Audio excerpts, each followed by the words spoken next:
Hello again, everyone. Happy Monday. Hopefully, a good start to your week so far. Today, I just wanted to talk a little bit about what we actually do at EverFit, or I guess maybe primarily what I do with our clients every week, just kind of talking about nutrition and life and that sorts. There is, of course, the part of nutrition. We teach people just the basics of balance, food combining, having meal plans, all of that kind of stuff. But, it's really more than that. I think every place kind of has their certain program, but really what we believe and follow in is just real food, real life, and figuring out how to combine your life with a healthful diet that you can follow forever.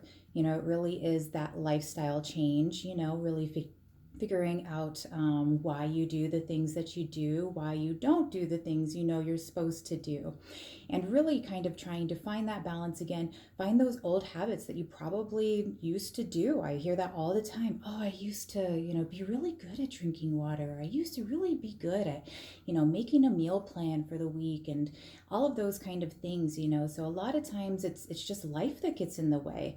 But there's always a reason. Everybody has their thing of why they got to be where they are and why they come to us, And so there is, of course, getting through all of the muck and the mud of the different ideas about nutrition and what you should be doing and not doing. And it changes all the time. But the one thing that doesn't change is basic balance.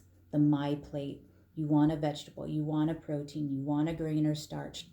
That has been around forever. And there's many people like myself and Lisa and Sierra and many of our clients that is the simple thing that you can follow to be able to maintain a good healthful weight and do things in moderation for a lifetime.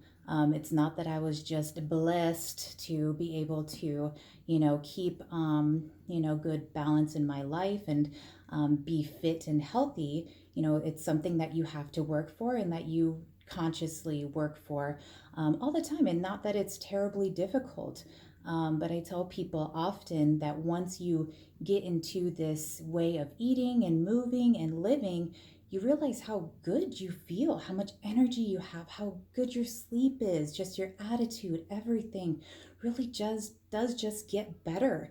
And when you're starting to kind of go down the slippery slope of maybe a few too many cookies or junky foods and things like that, your body feels it and you no longer feel good. And really, that's what keeps you on track to be able to maintain this way of living.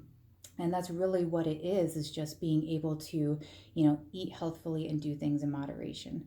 I love to, my husband is Mr. Buffalo Wild Wings and beer on the weekends, and, I can partake in that. But again, I don't overdo it because I just don't like how that feels anymore. And so a lot of that and what we do is figuring out what works best for you, what your triggers are, what you maybe need to stay away from. Myself, baked goods. I can't have baked goods in the house. My mother-in-law recently gave me a loaf of banana bread, and I've been having it every day because it's in my house and I know better than this, but she gave it to me anyways. And, it's your mother-in-law. You can't just throw it away. So now it sits there and it's not the worst thing in the world, but I know myself well enough that that's not habits that I like to get into because especially sweets type things are hard to break. It's not like something else. Sugar is a real addiction. So a lot of what we do is really getting to know yourself, what you should probably keep out of the house, what you should, not put yourself in certain situations of, going out with your friends, having maybe a few too many drinks and eating a few too many nachos, things like that. And again, it's not that you can't do those things, but when they start happening every couple days, there's always an outing, there's always an event, things like that. It's really figuring out how to be better in those situations. You have to stumble before you can learn from it. And a lot of it is really week after week tackling some of those hard things that just happen in life.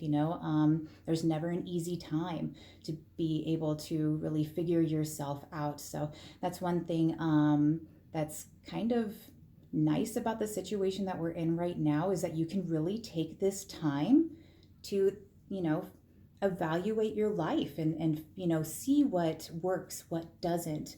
If you're working from home and having, the candy dish or something on the table isn't working, put it away. Things in eyesight, put them away. Being able to have water readily available next to you, that you'll drink it more. All of those kind of things. It's a really good time to, just kind of sit and figure out what really works and what doesn't, and what your triggers are and what aren't, and what matters and what doesn't. Really kind of trying to, again, turn this into a positive piece and really, self-evaluating and really kind of having that little heart to heart with yourself and figuring out what it is that puts you into these situations that you don't want to be in a lot of times.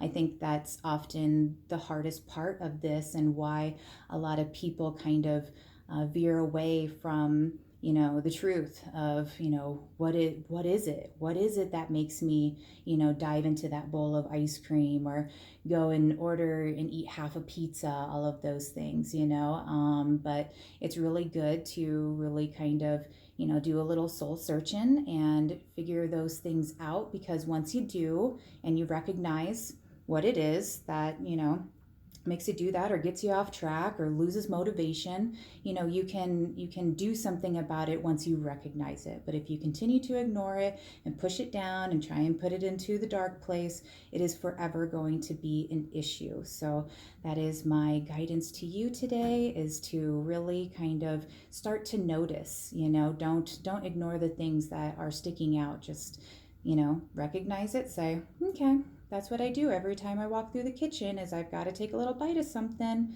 And once you recognize it, you can really do something about it. You can change those habits. So good luck to everyone. Again, happy Monday. Let's start this week out great. It's nice and sunny at least. And so hope to see everyone soon. Take care.